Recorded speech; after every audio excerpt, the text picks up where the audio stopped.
गांव मोहम्मदपुर ढाणी के बुजुर्गों, नौजवान साथियों, आप सबका बहुत बहुत स्वागत है। आज का प्रोग्राम अपने आप में एक ऐतिहासिक प्रोग्राम है, जहां कुलदीप बिश्नोई कांग्रेस की वजह से बैकवर्ड क्लासेस का नाम लेता था कि पिछड़ा वर्ग मेरे साथ है, था साथ, क्योंकि वो कांग्रेस में था और पिछड़ा वर्ग ने हमेशा कांग्रेस का साथ दिया है। और अब तो सोने पर सुहागा है। रामनिवास घोडेला जैसा वर्कर, घोडेला जैसा नेता, घोडेला जैसा साथी कोई मिल नहीं सकता। इनसे फालतू कोई मिलनसार नहीं है। पहले भी इन्होंने सम्मेलन करके दिखाए हैं। इन्होंने नवा में इन्होंने किया, आदमपुर में इन्होंने किया, गोहाना में इन्होंने किया, जगह जगह इन्होंने प्रोग्राम किए हैं और सब जगह इनको अच्छा समर्थन मिला है, क्योंकि हुड्डा साहब का आशीर्वाद इनको प्राप्त है। तो साथियों, आज वक्त आ चुका है सरकार को बदलने का, और सरकार को बदलने का रास्ता है बाई इलेक्शन। ये चुनाव आप जीतते हैं। आज जीत की ओर आप बढ़ रहे हैं। हर जगह जीत की लहर चल चुकी है इलाके के अंदर, और ये अलग जगाने वाले कोई अतिशयोक्ति नहीं है। पिछले 12 दिन से हमारे मेंबर पार्लियामेंट दीपेंद्र हुड्डा जी लगे हुए हैं, गांव गांव घर घर जा रहे हैं। रात तो 2:30 उनको बज गए थे, मकान पर पहुंचने में, सोने में 2:30 बज गए थे। अब अंदाजा लगा लो, कैंडिडेट से भी फालतू जो है, कैंडिडेट से फालतू काम कर रहे हैं।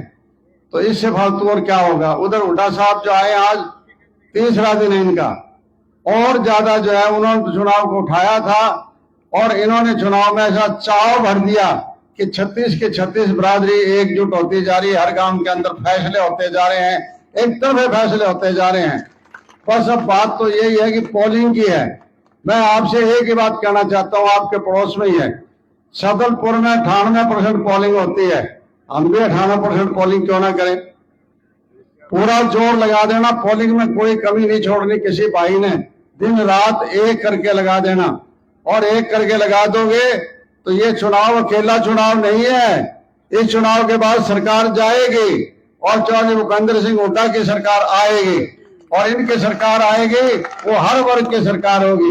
वो किसान की सरकार होगी, मजदूर की सरकार होगी, पिछड़े की सरकार होगी, दलित की सरकार होगी, कर्मचारी की सरकार होगी, व्यापारी की सरकार होगी। और जितने भी स्कूल ये बंद किए जा रहे हैं, इनको स्कूलों को खोला जाएगा। इनके टाइम में यूनिवर्सिटियां बनी, मेडिकल कॉलेज बने, रेलवे लाइन बनी, रोड के सड़कें, आपका हाईवेज बनी, न जाने कितने काम उस टाइम हुए थे।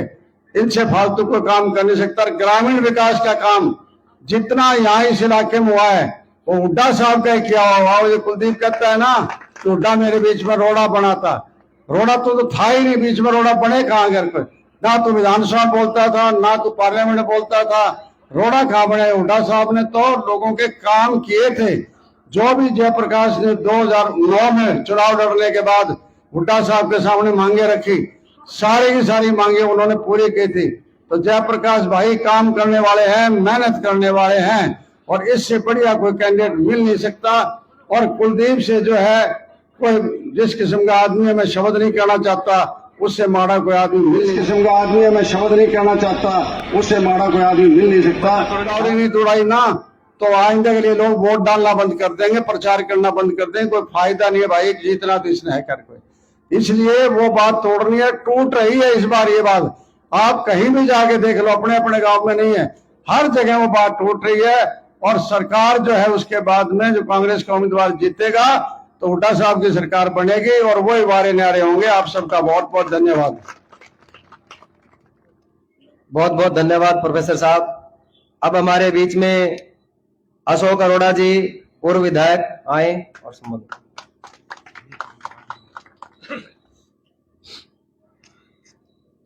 बहुत ही सम्मान के योग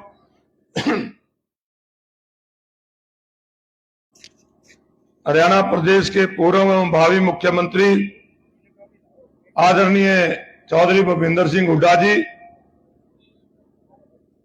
हरियाणा के बहुत ही वरिष्ठ नेता, बहुत संघर्षशील साथी, बड़े भाई, पूर्व मेरे मंत्री आदरणीय प्रोफेसर संपत सिंह जी, आज के इस समारोह के आयोजनकर्ता पूर्व मेरे विधायक भाई रामनिवास घोडेला जी, पूर्व मंत्री आदरणीय श्री सुभाष गोयल जी, पूर्व सीपीएस आदरणीय चौधरी प्रहलाद सिंह गिल्लाखेड़ा जी, पूर्व मेरे सीनियर आईएएस माननीय श्री चंद्र प्रकाश जी, भाई धर्मवीर गोयल जी, दलाल साहब, मंच पर उपस्थित पिछड़ा वर्ग की और पार्टी के सभी वरिष्ठ साथीगण और यहां आए सभी सम्मानित बुजुर्गों, नौजवान दोस्तों, माताओं, बहनों, पत्रकारों एवं छायाकार साथियों, 3 तारीख को आपके आदमपुर विधानसभा का उपचुनाव होने जा रहा है। आज हम सभी कांग्रेस पार्टी के कार्यकर्ता चौधरी भूपिंदर सिंह हुड्डा जी की अगुवाई में आपसे आपका सहयोग व समर्थन मांगने, वोट रूपी आशीर्वाद लेने आपके पास आए हैं। हम नमन करते हैं बाबा साहब भीमराव अंबेडकर को कि जिन्होंने संविधान के अंदर हमें वोट का अधिकार दिया। देश की आजादी से पहले वोट का अधिकार चंद बड़े लोगों को हुआ करता था। बहुत बड़े बड़े सरमाएदारों को, जागीरदारों को, जेलदारों को देश आजाद हुआ और पहले प्रधानमंत्री कांग्रेस के पंडित जवाहरलाल नेहरू जी इस देश के प्रधानमंत्री बने। उन्होंने संविधान निर्माण की जिम्मेवारी बाबा साहब अंबेडकर और हुड्डा साहब के पिता चौधरी रणबीर सिंह जी को दी, और भी साथी मेंबर थे उसमें। साथियों, उन्होंने संविधान के अंदर हर उस समय जिसकी उम्र 21 साल की थी उस नौजवान को वोट का अधिकार देकर हमें बराबरी का अधिकार दिया, समानता का अधिकार दिया। आज साथियों, इस देश के सबसे अमीर आदमी अडानी और अंबानी की वोट की कीमत और आपके गांव में रहने वाले सबसे गरीब आदमी की वोट की कीमत बराबर है। और इस वोट की से हमने कई बार सरकारें बनाई, कई बार सरकारें बदलने का काम किया, परंतु साथियों दुर्भाग्य से हरियाणा प्रदेश के अंदर 8 साल पहले ऐसी सरकार बन गई जिन्होंने साथियों हरियाणा प्रदेश जो अमन और शांति के नाम से जाना जाता था, हरियाणा प्रदेश जिसका भाईचारा दूसरे प्रदेशों में भी एक मिसाल के रूप में माना जाता था, हमारे भाईचारे को भी खत्म करने का प्रयास किया। 100 से ज्यादा लोगों को गोली से उड़ाने का काम उस समय की सरकार ने किया। साथियों, इस सरकार के रहते हुए जो ये कहते थे कि हम भ्रष्टाचार खत्म कर देंगे, खर्ची और पर्ची नहीं होगी, आज हरियाणा प्रदेश में भ्रष्टाचार का ये हाल है कि इनकी नौकरियां देने वाले जो हजारे हैं, चाहे वो पब्लिक सर्विस कमीशन की बात करें, चाहे एसएससी कमीशन की बात करें, उनके दफ्तरों के अंदर पैसे पकड़े जाते हैं।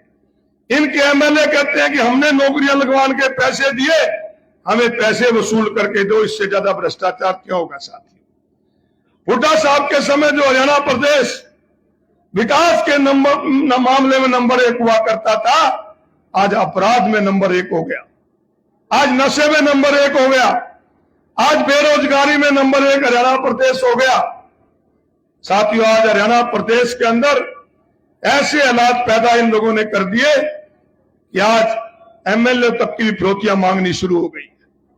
तो आज समय साथियों इस बात का सोचने का है कि आज जो सरकार चल रही है वो सरकार किसी की हितैषी सरकार साथियों नहीं। आपको मौका मिला है उपचुनाव के अंदर। साथियों, उपचुनाव आपके ऊपर थोपा गया, परंतु मैं कहता हूं कि आपके ऊपर तो उपचुनाव थोका गया था अपने परिवार के एमएलए बनाने के लिए, परंतु हम सौभाग्यशाली मानते हैं कि इसकी नींव रखने जा रहे हो आने वाली सरकार की। आप लोगों ने मन बना लिया है कि इसके अंदर आप लोग हुड्डा साहब को मुख्यमंत्री देखना चाहते हैं। साथियों, कुलदीप बिश्नोई ने किस लिए इस्तीफा दिया? इस्तीफा देते साथियों जब हरियाणा प्रदेश के किसान, इस देश के किसान तीनों काले कानूनों के लिए आंदोलन कर रहे थे, 700 से ज्यादा किसानों ने अपनी शहादत दे दी थी, तो उस समय मानते कि इन्होंने किसानों के हित में इस्तीफा दिया। इस्तीफा देते साथियों बालसमंद में और आपके आदमपुर तहसील के अंदर मुआवजे को लेकर किसान जब धरने पर बैठे थे तो मानते कि आदमपुर हल्के की जनता के लिए इस्तीफा दिया, इस्तीफा देते आदमपुर की बहाली के लिए। आदमपुर की आज ऐसी हालत हो गई है साथियों, आदमपुर की सड़कें टूटी पड़ी हैं, आदमपुर के लोग सीवरेज का मिला हुआ पानी पीने पे मजबूर हो गए। अगर उसके लिए इस्तीफा देते तो साथियों मानते कि लोगों के लिए इस्तीफा दिया, परंतु साथियों नहीं, इस्तीफा दिया केवल ईडी से बचने के लिए। तो आज साथियों आपको मौका मिला, आज पिछड़ा वर्ग का सम्मेलन आप लोगों ने किया, आप हुड्डा साहब को आशीर्वाद देने आज पिछड़ा वर्ग के लोग यहां पर एकत्रित हुए। अभी गुड़ेला जी जिक्र कर रहे थे कि क्रीमी लेयर हमारी घटा दी। साथियों आपको सचेत करना चाहता हूं कि बाबा साहब भीमराव अंबेडकर ने संविधान के अंदर एससी और बीसी समाज के लोगों को आरक्षण दिया था सामाजिक उत्थान के लिए, परंतु उस समय भी आरएसएस इसके विरोधी थी आरक्षण के। वो नहीं चाहती थी कि एससी और बीसी समाज के लोगों को आरक्षण मिले, परंतु सीधे तौर पे साथियों ये लोग आरक्षण आपका खत्म नहीं कर पाए, परंतु विचारधारा वही है जो एक बड़ा पब्लिक सेक्टर कांग्रेस पार्टी ने खड़ा किया था ताकि गरीब लोगों को रोजगार मिले, आरक्षण मिले। आज एक एक करके उसको प्राइवेट में करने जा रहे हैं, सारी चीजें बेचने पे लगे हुए हैं। और आप तो क्रीमी लेयर मांग रहे हो, जब नौकरियां ही नहीं होगी तो आरक्षण कहां से मिलेगा? ये तो नौकरियां खत्म करने वाले लोग हैं साथियों, इस बात को आपको सोचना पड़ेगा।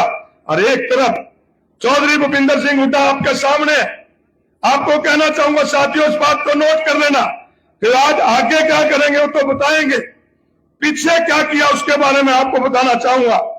2009 के अंदर हुड्डा साहब की सरकार बनी, हुड्डा साहब मुख्यमंत्री थे, हम विपक्ष के एमएलए हुआ करते थे। हुड्डा साहब ने नौकरियां निकाली ताकि बच्चों को रोजगार मिल सके, परंतु साथियों अगर जिन दफ्तरों में पोस्टें खाली थी, स्कूल में मास्टर नहीं था, अस्पताल में डॉक्टर नहीं था, पुलिस विभाग की नौकरियां थी या दूसरे विभाग की नौकरियां थी, उनमें नौकरियां जब तक वो प्रक्रिया पूरी हो उससे पहले विभाग से लोगों का नुकसान ना हो, ये लोग मुख्यमंत्री होते हुए आउटसोर्सिंग पॉलिसी 2 लेके आए।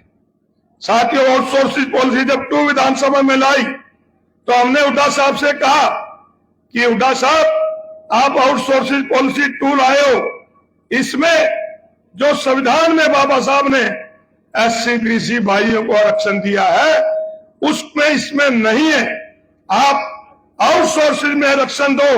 साथियों देश के पहले मुख्यमंत्री थे जिन्होंने आउटसोर्सिंग पॉलिसी के अंदर भी एससी बीसी को आरक्षण देके आपका सम्मान देने का काम किया। आज साथियों आपसे यही प्रार्थना करते हैं कि आप लोग इस चुनाव के अंदर कुलदीप बिश्नोई जैसे मौकाप्रस्त लोगों को हराओ। साथियों बदलाव जब आता है, बदलाव के अंदर काम होते हैं। अब अभी ये कहते हैं राज में हिस्सेदारी कर लो, आज में हिस्सेदारी तो करी थी, उपचुनाव था 4 महीने पहले, अगर काम करने होते तो कर देते, हर सरकार करती है उपचुनाव में, परंतु नहीं, ये लोग काम करने वाले नहीं है। अब तो आपको मौका है, एक बार ही ना हरा दो, जयप्रकाश भी काम करेगा और आगे यूं भी करने लग जाएंगे, इन्हें भी डर बैठ देगा कि हमने लोग हरावा है। यही कहने आए थे, आप लोगों का धन्यवाद। बहुत बहुत धन्यवाद अरोड़ा साहब। हमारे बीच में डॉक्टर पूनम अध्यक्ष कांग्रेस सेवा दल भी पहुंचे हैं अपनी टीम के साथ, बहुत बहुत धन्यवाद। अब हमारे बीच में हमारे प्रिय नेता हरियाणा प्रदेश के भावी मुख्यमंत्री चौधरी भूपेंद्र सिंह हुड्डा जी आप सभी को संबोधित करेंगे। उससे पहले 2 नारे लगाने हैं आपने। चौधरी भूपेंद्र सिंह हुड्डा कांग्रेस पार्टी। बहुत बहुत धन्यवाद।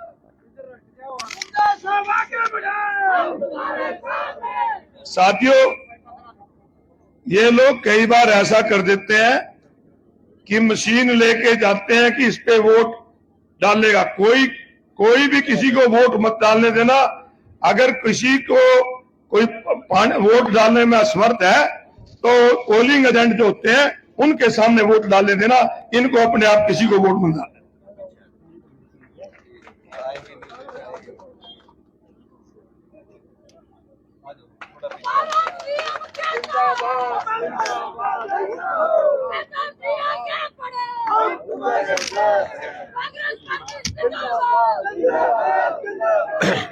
हरियाणा विधानसभा के पूर्व अध्यक्ष व मंत्री रहे अशोक अरोड़ा जी और पूर्व मंत्री और विधायक भी रहे, मंत्री भी रहे हमारे वरिष्ठ साथी प्रोफेसर संपत सिंह जी और हमारे साथी पार्लियामेंट्री सेक्रेटरी रहे श्री प्रहलाद सिंह गिलाखेड़ा जी, पूर्व विधायक सुभाष गोयल जी और आज जो ये कार्यक्रम हो रहा है उसके ऑर्गेनाइजर हमारे साथी रामनिवास गरोड़ेवा जी, वीर सिंह दलाल जी, चंद्र प्रकाश जांगड़ा जी जो हमारे वरिष्ठ अधिकारी रहे।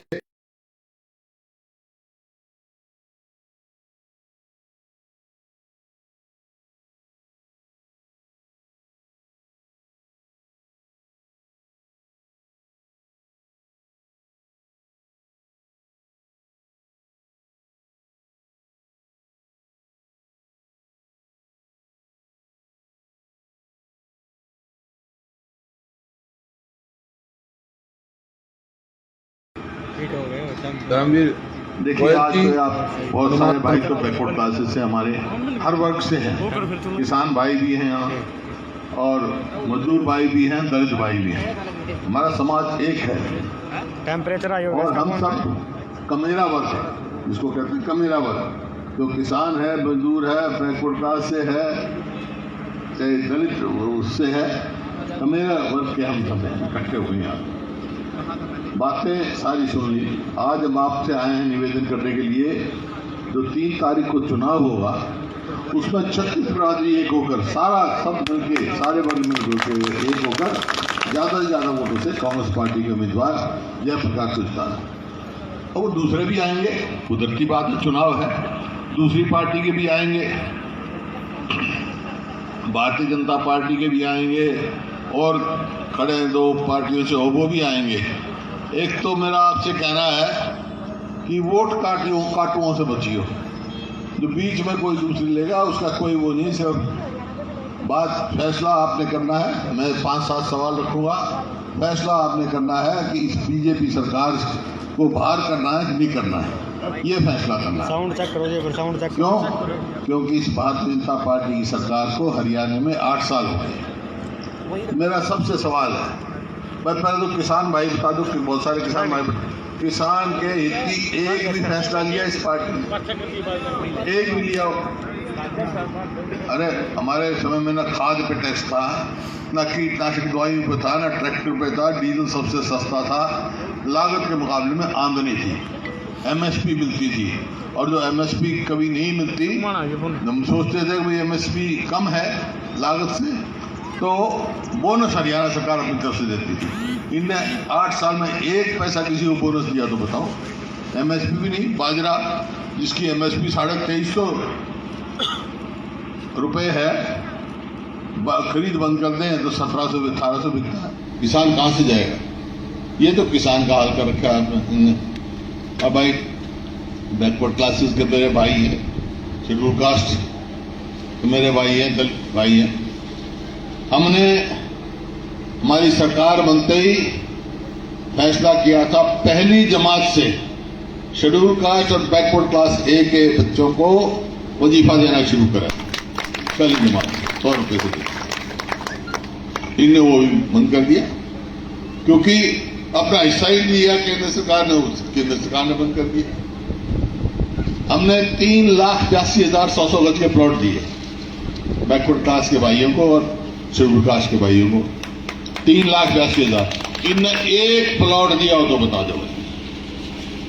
हमने मकान भी बनवाए। हमने बैकवर्ड क्लास निगम जो बनाया था, बैकवर्ड क्लासेस का, शेड्यूल कास्ट का जो कर्जा ले रखा था, वो कर्जा एक कम से 450 करोड़ रुपया हमने माफ किया इनका। इनने 1 पैसा माफ किया तो बता दो। हमने किसान के बिजली के 1600 करोड़ के बिजली के बिल माफ करे, इनने कोई करे हो तो बताओ। और आप देख रहे हैं कि बुजुर्ग है हमारे, बुजुर्गों की सम्मान पेंशन हमने की थी बढ़ाई, और इन्होंने 5 लाख बुजुर्गों की पेंशन कार्ड दी, पहचान पत्र के नाम ले गए 5 लाख। और कुछ विधवाओं की कार्ड दी 30-40 हज़ार की। तो ये तो कुछ ही देना काटन में लगे हैं। पेंशन कार्ड दो, बच्चों का वजीफा कार्ड दो, 100 गज के प्लॉट मत दो, कोई ऐसा काम मत करो जो समाज को लाभ हो, जनहित का हो। एक भी एकदम है सबका। तो ये आपके सामने है। हाँ, सवाल ये है कि आपसे पूछेंगे, ये पूछ सकते हैं भाई, अच्छा आपकी सरकार आ गई तो क्या करेगी? कांग्रेस पार्टी की सरकार आ गई तो क्या करेगी? तो भाई पहला हमारी सरकार आएगी, जो मैं कहता हूं वो करते हैं। पहले हमारी सरकार आएगी तो पहला काम तो जो 5 लाख बुजुर्गों की पेंशन काट रखी है ना, और महिलाओं की, विधवाओं की, उनकी पेंशन फिर से लागू करेंगे और ब्याज समेत देंगे। और पेंशन आगे से बुढ़ापा पेंशन 6,000 रुपये महीना के हिसाब से, और 300 यूनिट तक का बिजली का बिल माफ करेंगे ताकि गरीब आदमी को ज्यादा हंसना पड़े। 100 गज के प्लॉट फिर देना शुरू करेंगे। अब तक खाली प्लॉट नहीं, 7 कमरे बना कर देंगे। जो प्लॉट देंगे 7 कमरे में, पानी का कनेक्शन, बिजली का कनेक्शन। अब पीले कार्ड भी काट दिए बहुतों के। पीले कार्ड का दोबारा सर्वे होगा और जो हकदार है उसका कार्ड नहीं कटने देंगे हम, उसका देंगे। अब आपने देखा एक कलम से हमने 11,000 सफाई कर्मचारी लगाए गांव में, और ये इन्होंने क्या किया, आज तक पक्के नहीं किए। तो सफाई कर्मचारियों को, चौकीदार को, मनरेगा के मेट हैं, इनको हम पक्का करेंगे ताकि ये काम से उसको लगे। किसान को एमएसपी मिलेगी, और अगर एमएसपी से उसका खाता पूरा नहीं होगा तो हम अपनी तरफ से बोनस देंगे ताकि उसका किसान को घाटा न लगे। कर्मचारियों का, सरकारी कर्मचारियों की बहुत मांग है, मोटी मोटी बता रहा हूं, उनकी मांग है पुरानी पेंशन स्कीम लागू की जाए, तो उनके लिए पुरानी पेंशन स्कीम लागू करेंगे। और जो स्कूल के बच्चों की जो वजीफा काटा है ये फिर से लागू करेंगे। और भाई जितना मैंने देना शुरू किया था, हमारी सरकार यहाँ आई तो दुगना देना शुरू करेंगे ताकि इनने किया।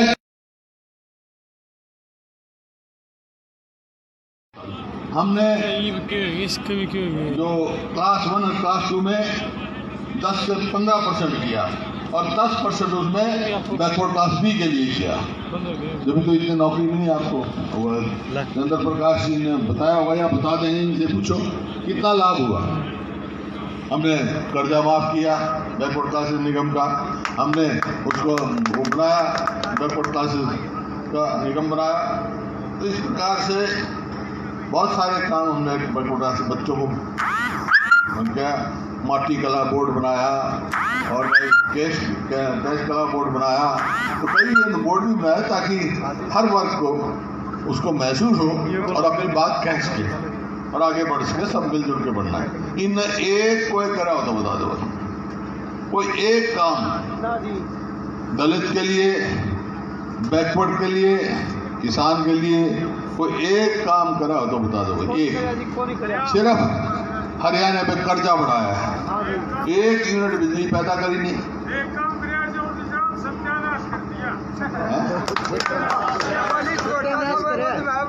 वही मेरा सवाल यही है, भाई सब मांगेंगे। अब आपके सामने फैसला आपका करना है। अगर इस सरकार को चलता करना है तो भाई यहाँ से कांग्रेस पार्टी के उम्मीदवार जयप्रकाश को जिता दो।